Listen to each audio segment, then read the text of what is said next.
untuk melihat ayahnya bersama yang lain. Rara itu mirip Nihiang. Mesti tidak mau kehilangan. Termasuk juga tipe Kang Deddy.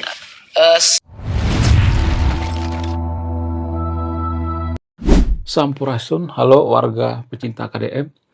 Baru-baru ini Kang Deddy Mulyadi membocorkan 3 rahasianya yang jarang diketahui oleh warga pecinta KDM. Apa itu? Jadi baru-baru ini Kang Deddy Mulyadi lagi podcast bersama seorang artis yang juga seorang politisi, yaitu Kang Hengki. Wow, luar biasa. Baru-baru ini mereka podcast dan Kang Deddy Mulyadi membocorkan 3 rahasianya yang jarang kita sadari. Yang pertama itu ketika Kang Hengki menanyakan terhadap Kang Deddy Mulyadi, apakah Yong Shefra ini adalah tipe daripada Kang Deddy Mulyadi? Apakah seleranya atau tidak? Apakah Kang Deddy Mulyadi naksir atau tidak? Kang Deddy Mulyadi mengatakan, kalau saya ikutin ya podcastnya, intinya Kang Deddy Mulyadi mengatakan seperti ini, jodoh mah tidak ada yang tahu. Tapi kalau saya perhatikan tuh, Kang Deddy Mulyadi itu suka banget dengan Yong Shefra ini. Cuman permasalahannya, Yong Shefra ini atau Kang Deddy Mulyadi dan Yong Shefra ini, hubungan mereka ini dihambat oleh restu daripada Nihiang. Itu kalau saya perhatikan. Dan Kang Deddy Mulyadi tidak mengatakan secara gamblang bahwa saya itu cinta dengan Yong Shefra gitu ya. Saya suka dengan Yong Shefra, enggak. Karena apa? Karena saya perhatikan Kang Deddy Mulyadi ini adalah seorang yang sangat menjaga marwahnya. Jadi kalau dia mengatakan saya cinta banget dengan Yong Shefra, itu kan bucin ya. Seorang politisi itu nggak boleh bucin guys. Ya harus dewasa, harus elegan. Seorang politisi dalam mencintai seorang wanita itu nggak boleh seperti remaja-remaja yang sekarang ini ya, yang lagi viral di sosial media, galau apa segala macam. Nggak boleh bucin guys. Gubernur itu nggak boleh terlihat bucin. Nggak tahu ya kalau video call dengan Yong Shefra, saya nggak tahu ya. Tapi yang jelas di podcast itu Kang Deddy Mulyadi mengatakan, kalau jodoh mah nggak kemana, kalau jodoh mah siapa yang tahu. Tapi permasalahannya Yong Shefra ini belum dapat mandat, belum dapat restu dari Nihiang. Itu rahasia yang pertama. Kemudian rahasia yang kedua, ternyata Yong Shefra ini sangat mirip karakternya dengan Nihiang. Itu kata Kang Deddy Mulyadi, mirip banget. Karena apa? Karena Yong Shefra ini kan anak satu-satunya, cewek maksudnya. Saudaranya ada 6 ya, dia yang ke-7 ya. Dan dia perempuan satu-satunya, mirip seperti Nihiang. Nihiang juga gitu kan, 2 cowok, 1 cewek. Jadi merasa bahwa Nihiang ini adalah anak tunggal. Yong Shefra juga seperti itu. Kalau cewek satu-satunya itu biasanya dimanja, kemudian biasanya agak tomboy. Jadi karakter daripada Yong Shefra dengan Nihiang ini mirip banget katanya guys. Dan menurut saya pribadi ini semacam lampu hijau ya. Karena Yong Shefra dan Nihiang ini punya karakter yang sama. Sehingga kalau mereka nanti menikah, maka akan cepet gitu ya. Karakternya itu klop gitu ya. Kemudian kalau saya perhatikan tuh ya, Nihiang itu masih pengen ya sayang-sayangan sama papanya. Ya masih belum mau melepaskannya. Itu yang dikatakan oleh Kang Deddy Mulyadi. Mungkin kalau Nihiang umur 9 tahun, umur 10 tahun akan memberikan restu. Sekarang kan umurnya baru 7 tahun ya. Masih sih bucin-bucinnya gitu ya. Masih sayang-sayang sama papanya. Ya pengen dekat-dekat sama papanya. Mesti tidak mau kehilangan. Termasuk juga tipe Kang Deddy nggak? Setiap orang kalau memang jodoh pasti tipe. Oke. Jadi menurut saya pribadi, mungkin Kang Deddy Mulyadi ini tidak memberikan kepastian terhadap Yong Shefra, tapi ya berteman dekat gitu ya, kayak pacaran. Karena kalau nanti misalnya nih ya langsung menikah, kan itu kan sangat berbahaya ya, berbahaya bagi Kang Deddy Mulyadi. Karena apa? Karena Nihiang akan galau gitu ya. Dan Nihiang juga akan menjauh dari Kang Deddy Mulyadi. Sementara Kang Deddy Mulyadi itu kan sangat sayang banget sama Nihiang ya. Sangat cinta banget dengan Nihiang. Menurut saya pribadi Kang Deddy Mulyadi ini adalah seorang bapak sekaligus seorang politisi yang sangat-sangat tulus gitu ya, yang sangat-sangat cinta terhadap anak-anaknya.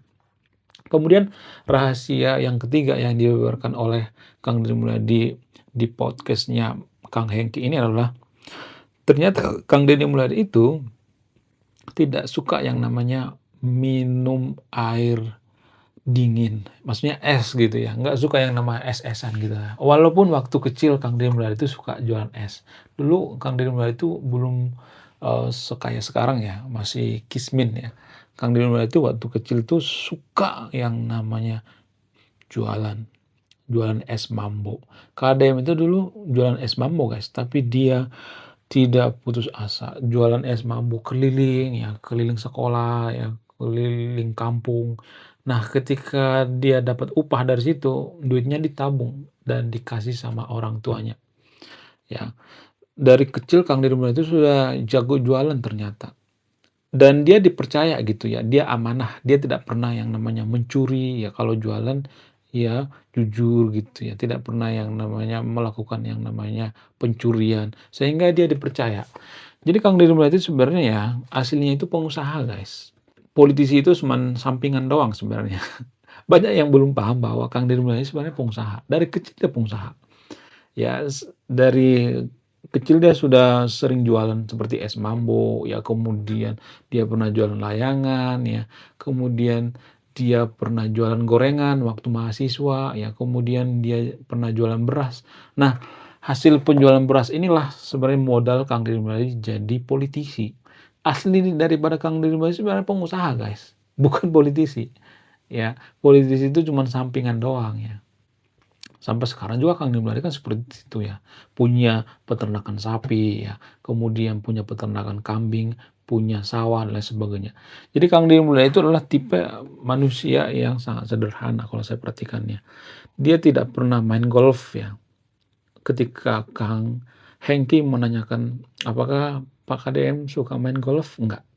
Jadi para pejabat-pejabat di Konoha itu biasanya kan sangat suka yang namanya main golf ya. Tapi Kang Deddy Mulyadi nggak suka dengan main golf. Kang Deddy Mulyadi itu lebih suka naik sepeda, lebih suka keliling sawah gitu ya. Ya menurut saya ini pemimpin yang sangat-sangat luar biasa. Bahkan ke luar negeri juga sangat jarang gitu ya. Karena apa? Karena segitu cintanya Kang Deddy Mulyadi dengan Jawa Barat. Makanya Kang Deddy Mulyadi mengatakan, ketika Tuhan menciptakan Jawa Barat, Tuhan lagi tersenyum. Ya, tapi kalau saya perhatikan sekarang ini Jawa Barat sudah mulai dirusak ya kalau saya perhatikan ya. Sudah ada pembalakan liar ya, sudah banyak longsor dan sebagainya. Ya, kita sebagai anak-anak muda mari kita jaga tanah Pasundan. Karena modal daripada Jawa Barat itu adalah pariwisata. Ya, itu yang paling banyak mendatangkan yang namanya uang di Jawa Barat, pariwisata. Dan pariwisata Jawa Barat itu kan menjual yang namanya alam, ekologis. Ya, seperti misalnya kebun teh, ya, kemudian puncak. Kalau misalnya nih ya, di daerah lain misalnya nih ya, pariwisatanya itu misalnya menjual peralatan-peralatan misalnya seperti souvenir dan sebagainya. Di Bandung tuh nggak terlalu banyak souvenir ya, lebih menjual alam ya. Kemudian bagaimana dengan Yong Shefra? Ketika Kang Hengki menanyakan terhadap KDM, mana yang lebih Anda pilih, Yong Shefra atau Shirley Juanda? Kang Deddy Mulyadi mengatakan, Shirley Juanda itu adalah wanita yang sangat tangguh, bekerja keras, dia bisa survive menghadapi masalah yang sangat luar biasa. Tapi kalau saya perhatikan Kang Deddy Mulyadi itu lebih prefer ya, lebih memilih yang namanya Yong Shefra. Cuman karena kehalang oleh restu daripada Nihyang. Jadi dugaan saya Kang Deddy Mulyadi ini sekarang sudah pacaran dengan Yong Shefra, tapi butuh mungkin 3 tahun, 4 tahun ya, tunggu gede dulu ya Nihyang ya. Dan menurut saya ini sangat-sangat bagus sekali bagi karir Kang Deddy Mulyadi. Kita sebagai pecinta KDM ya harus mengawal Kang Deddy Mulyadi supaya Kang Deddy Mulyadi nanti 2029 jadi presiden. Jadi ketika Kang Deddy Mulyadi misalnya nih ya, katakanlah kalau misalnya menikah ya, sekarang buru-buru menikah gitu, maka kalau tiba-tiba misalnya nih ada masalah rumah tangga apa segala macam ya, misalnya ya, mudah-mudahan jangan terjadi ya, misalnya, maka ini mempengaruhi elektabilitas guys, sangat mempengaruhi. Pak Prabowo dulu elektabilitasnya itu nggak naik, kenapa? Karena masalah rumah tangga juga. Karena orang-orang berpikir nanti ibu negara siapa gitu. Itu mempengaruhi guys, mau nggak mau ya. Kemudian Pak Anies misalnya, Pak Anies katanya anaknya nggak berhijab gitu. Itu mempengaruhi elektabilitas guys. Kan Deddy Mulyadi gimana? Kalau misalnya nih dia nikah terus kawin cerai misalnya, itu mempengaruhi elektabilitas. Jadi menurut saya pribadi ya tunggu Kang Deddy Mulyadi jadi presiden gitu ya. Sehingga Kang Deddy Mulyadi nanti lebih cocok ya mempersunting yang namanya Yong Chevra. Tunggu jadi presiden aja deh ya. Itu kalau saya perhatikan ya. Bagaimana menurut kalian pecinta KDM? Apakah kalian setuju Kang Deddy Mulyadi itu Kang Deddy Mulyadi jomblo dulu, menunda dulu ya. Menunda kesenangan ya. Demi apa? Demi cita-cita memajukan bangsa kita. Ya, supaya nanti Kang Deddy Mulyadi pencalonan tahun 2029 itu bisa elektabilitas itu naik gila-gilaan ya. Jadi kita harus mendukung kebijakan-kebijakan daripada Kang Deddy Mulyadi. Kita harus mendukung Kang Deddy Mulyadi itu menjadi presiden ya. Karena apa? Karena ini harapan kita salah satunya guys ya. Presiden itu mempengaruhi kebijakan sehari-hari ya, keputusan kita sehari-hari itu kan dipengaruhi oleh politik ya. Jadi mau nggak mau ya presiden juga mempengaruhi kemajuan bangsa kita guys. Saya sangat merindukan kebijakan-kebijakan Kang Deddy Mulyadi ketika dia jadi presiden. Karena kalau saya perhatikan, mohon maaf bagi pendukung Pak Prabowo. Kalau saya perhatikan presiden sekarang ini terlalu banyak omong-omong gitu, terlalu banyak pikunnya gitu ya. Mohon maaf ya, terlalu banyak blundernya gitu ya. Komunikasinya nggak bagus ya, kemudian asal cuap-cuap gitu ya. Kemudian Prabowo sekarang mendukung yang namanya deforestasi, aduh kacau. Sudah banjir di Sumatera tapi masih mendukung yang namanya pembebatan Papua ya, pembebatan hutan Papua. Kacau pokoknya presiden omon-omon sekarang ini ya. Jadi mudah-mudahan Kang Deddy Mulyadi elektabilitasnya naik ya. Sekarang kan sudah mulai 20-an ya elektabilitasnya ya. Kalau nanti elektabilitas Pak Prabowo itu misalnya nih 30, KDM 40 atau 50, pokoknya Kang Deddy Mulyadi harus jadi presiden ya. Harus jadi presiden. Nggak boleh nggak. Karena apa? Karena Kang Deddy Mulyadi ini kalau saya perhatikan tuh elektabilitas itu makin naik. Karena apa? Karena pengaruh daripada Kang Deddy Mulyadi pergi ke Sumatera. Itu mempengaruhi elektabilitas guys. Ya kita doakan ya supaya Kang Deddy Mulyadi jadi presiden di Konoha. Ya walaupun warga Jawa Barat masih menginginkan Kang Deddy Mulyadi itu jadi gubernur, tapi kalau dia jadi presiden maka dia akan jadi gubernur seluruh Indonesia. Ya kan? Menurut kalian gimana? Coba tulis di kolom komentar ya. Bagaimana dengan Yong Chevra? Ya menurut saya pribadi saya lebih setuju Yong Chevra itu ditunda dulu dah nikahnya ya, pacaran dulu dah ya. Ya kan? Oke, sekian video ini. Terima kasih sudah memahami. Saya pecinta KDM. Salam satu lembur.